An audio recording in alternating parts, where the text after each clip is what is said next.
కూడా ఈ లోకంలో ఏదో సంపాదించుకుని ఏదో పట్టుకెళ్ళే అవకాశం లేదండి. అన్నీ ఇక్కడ విడిచిపెట్టాలి.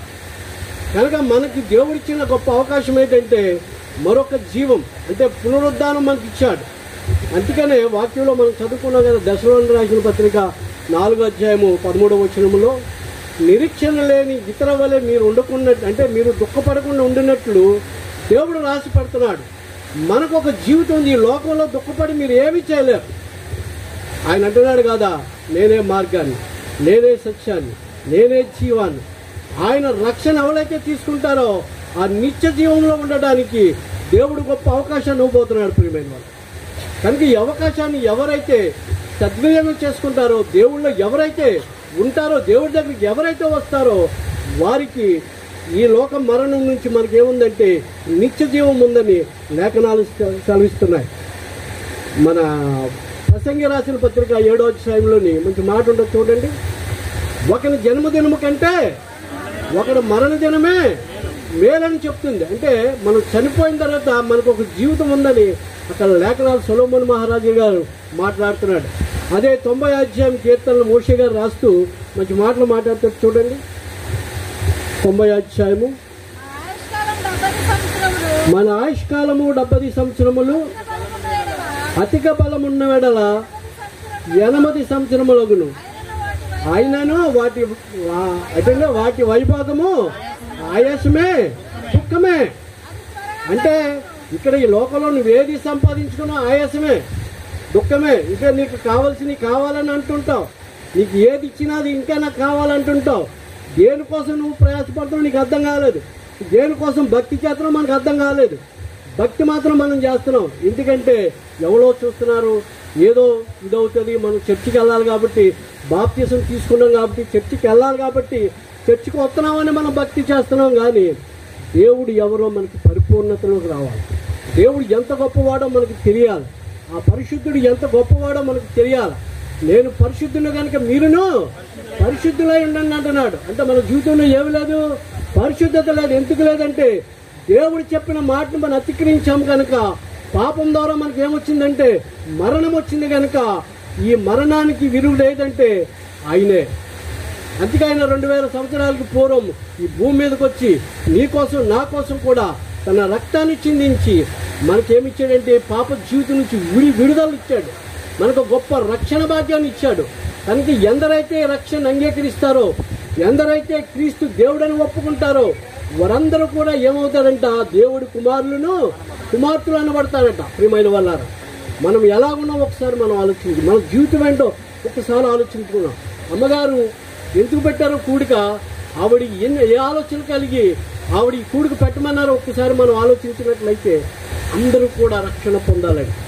నేనైతే రక్షణ పొందాను, నాకైతే నిరీక్షణ ఉంది, నేనైతే దేవుడి దగ్గరికి వెళ్ళగలుగుతున్నాను, నేనైతే దేవుడి దగ్గర ఉండగలుగుతున్నాను, మీరేమైపోతారని ఆవిడికి ఒక ఆలోచన ఉంది ప్రియమైన. అందుకని ఆవిడ ఆలకించదు, ఆవిడ చేయదు. ఆవిడ ద్వారా మీ అందరికీ సువర్తమానము చెప్పాలని ఆశ తల్లిగారిలో ఉంది కనుక ఆ తల్లిగారి ఈ కూటాన్ని ఆ బిడ్డల ద్వారా ఏర్పాటు చేయబడి అయింది ప్రియమైన. కనుక మన జీవితము స్వల్పకాలము, అంతలో కనిపించి అంతలో మాయమయ్యే జీవితం మన జీవితం. ఎప్పుడు చనిపోతాం మనకు తెలియదు. ఈ దినాన మరణాలు చూసినట్లయితే యమన బిడ్డలు చనిపోతున్నారు, ఎన్నో రకాల యాక్సిడెంట్లు. నిన్న చూసినట్లయితే 241 మంది చనిపోయారు ఫ్లైట్ యాక్సిడెంట్లో. ప్రియమైన వల్ల మన జీవితం ఎంత చిన్నదో, ఎంత అల్పమైనదో ఒకసారి మనం ఆలోచించినట్లయితే మన జీవితాన్ని, మనకి దేవుడిచ్చిన జీవితాన్ని ఉండగానే నువ్వు సరి చేసుకోకపోతే, నువ్వు దేవుడు ఎవరో తెలుసుకోకపోతే నువ్వు ఎక్కడుంటావంటే నిత్య నరకంలో ఉంటావు. నిత్య నరకం నుంచి తప్పించడానికే దేవాది దేవుడి భూమి మీదకి వచ్చినాడు. కనుక ఆయన్ని మనం ఎందరైతే అంగీకరిస్తామో మనందరికీ కూడా రక్షణ భాగ్యం ఉంది. ఆయనతో ఉండే శక్తి దేవుడు మనకి ఇవ్వాలని దేవుడు కోరుకుంటున్నాడు ప్రియమైన. 15వ అధ్యాయము 42వ వచనం, మృతులు పునరుద్ధానముని ఎలాగో శరీరము క్షయమైనదిగాను విత్తబడి అక్షయమైనదిగా లేపబడి, ఘనహీనమైనదిగా విత్తబడి మహిమ గలదిగా లేపబడి, బలహీనమైనదిగా విత్తబడి బలమైనదిగా లేపబడి, ప్రకృతి సంబంధమైన శరీరము విత్తబడి ఆత్మ సంబంధమైన శరీరముగా లేపబడును. ప్రకృతి సంబంధమైన శరీరము ఉన్నది గనక ఆత్మ సంబంధమైన శరీరం కూడా ఉన్నది. హల్లెలూయా.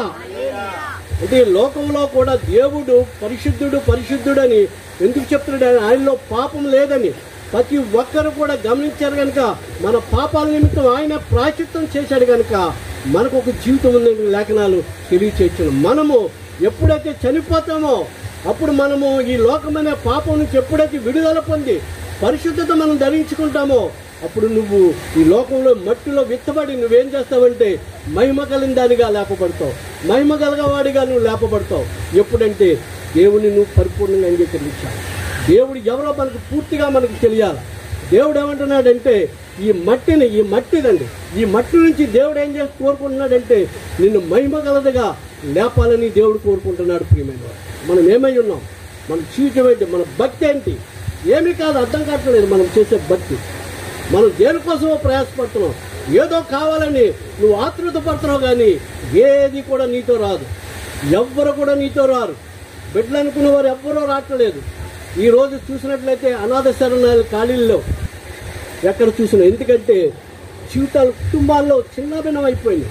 దేవుడు రాకడ బహు సమీపంగా ఉంది కనుక అందుకనే మత్తయి సువార్త 3వ అధ్యాయంలో యోహాను గారు మాట్లాడుతున్నాడు. ప్రియమైన మరలా అనేక మంది దేవుడి దగ్గరకు రావడానికి గొప్ప అవకాశం ఇస్తున్నాడు. అందుకే అంటున్నాడు యోహాను గారు, సర్ప సంతానమా, చెరుపు చేయి పిల్లలారా, రాబో ఉగ్రత నుంచి మిమ్మల్ని తప్పించేవాడు ఎవడు?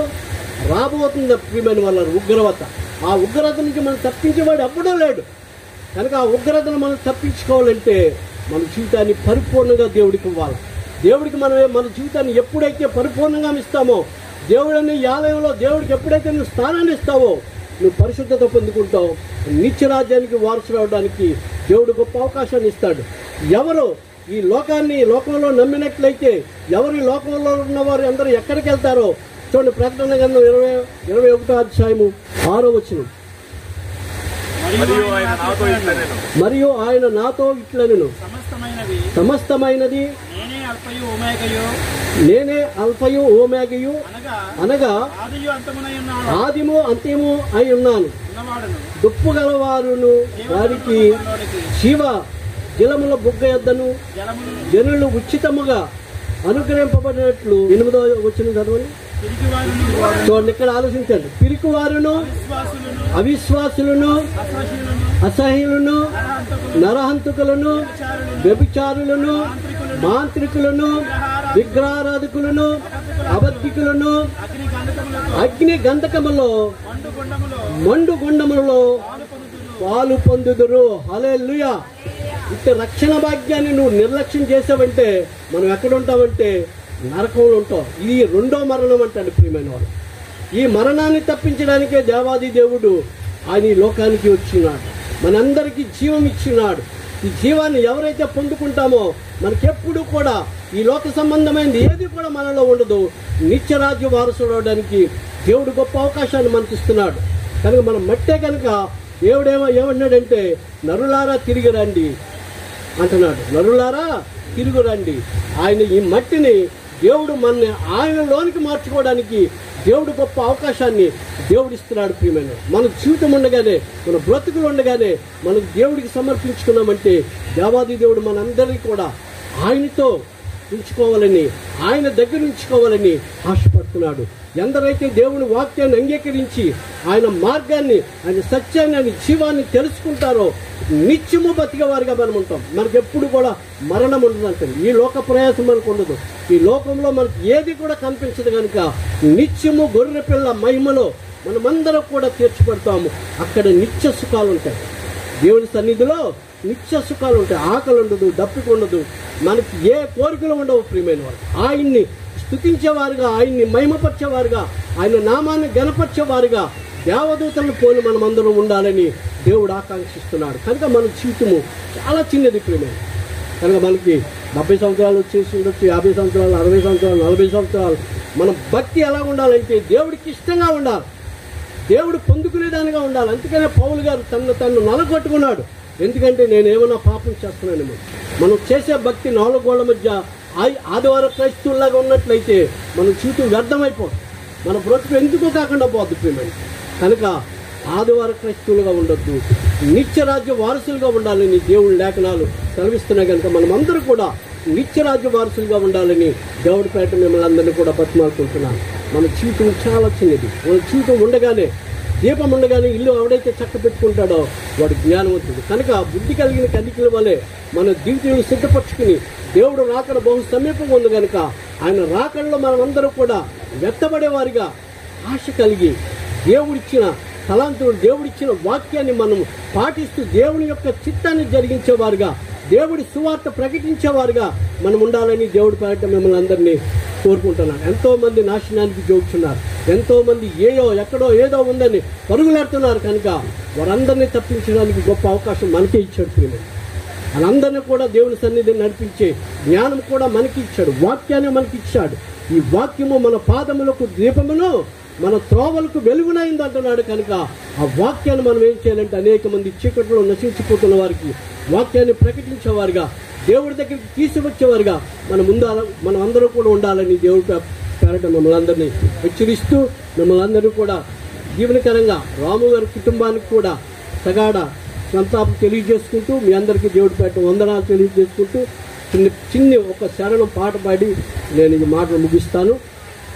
కొంతసేపు కనబడి అంతలోనే మాయమయ్యే ఆవిరి వంటిదిరా ఈ జీవితం, లోకాన కాదేది శాశ్వతం.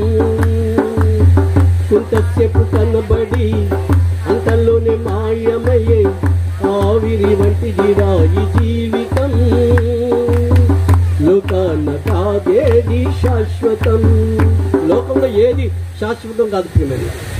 కనుక చెమటూర్చి సుఖము విడిచి కష్టము నూర్చి ఆస్తులు సంపాదించిన శాంతి ఉన్నదా? చెమటూర్చి సుఖము విడిచి కష్టము నూర్చి ఆస్తులు సంపాదించిన శాంతి ఉన్నదా? ఈ రాత్రే దేవుడు నీ ప్రాణమడిగితే, ఈ రాత్రే దేవుడు నీ ప్రాణమడిగితే సంపాదన ఎవరి దగునో యోచించితివా? సంపాదన ఎవరి దగునో యోచించితివా? కొంతసేపు కనబడి అంతలోనే మాయమయ్యే ఆవిరి వంటిదిరా ఈ జీవితం, లోకాన కాదేది శాశ్వతం. లోకంలో ఏది శాశ్వతం కాదు.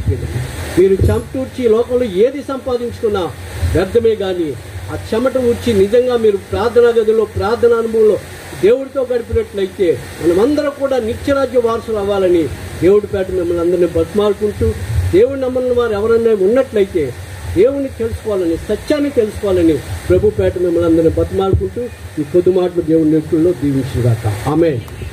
సాధారణ మాటలు సేవకులు జోసెఫ్ అయ్య గారు మనకి మరి సమయాన్ని తీసుకుని చెప్పినందుకు వందనాలు. దేవుడికి మహిమ కలుగును గాక. హల్లెలూయా.